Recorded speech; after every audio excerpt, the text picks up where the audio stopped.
దేవుని నామానికి స్తోత్రాలు.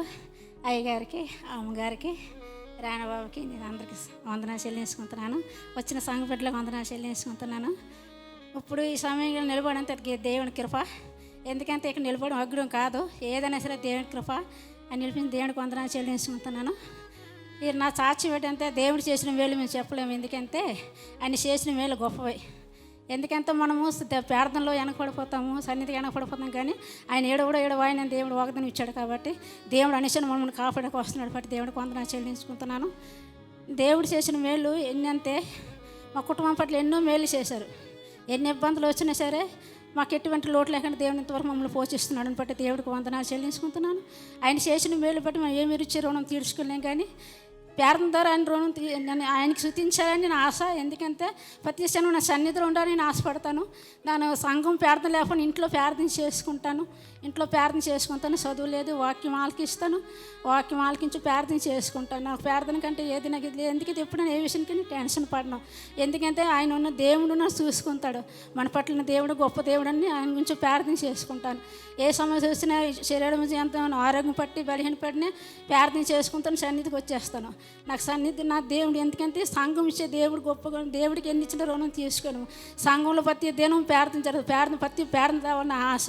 నాకు ఆరోగ్యం ఎలాగున్నా సరే సన్నిధికి వచ్చేస్తాను.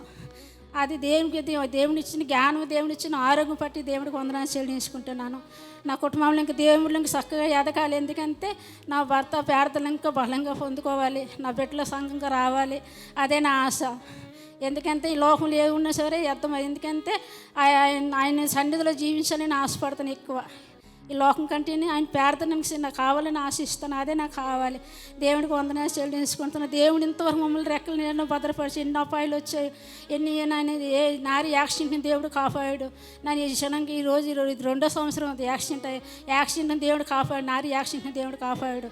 లేకపోతే క్షణం ఏమైపోతుందో తెలియదు. ఎందుకంటే ఆ సమయంలో దేవుడు ఇది మేము పడిపోయి వెనకత్తలు పడిపోయిన నారి చెప్ప నా తల దగ్గర ఉన్నది. కొలితేరు చూస్తాడికి నా పక్కన నారి చెప్పు ఉంది.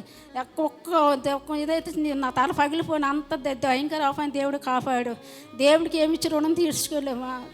దేవుడికి వందనాలు చెల్లించుకుంటున్నాను. నా భర్త భయంలో ఎన్నో సరే నా భర్త పడిపోయింది, బండికి పావులమైంది, కానీ నా భర్తకు ఒక గాయం లేకుండా దేవుడు కాపాడు. అని బట్టి దేవుడికి వందనాలు చెల్లించుకుంటున్నాను.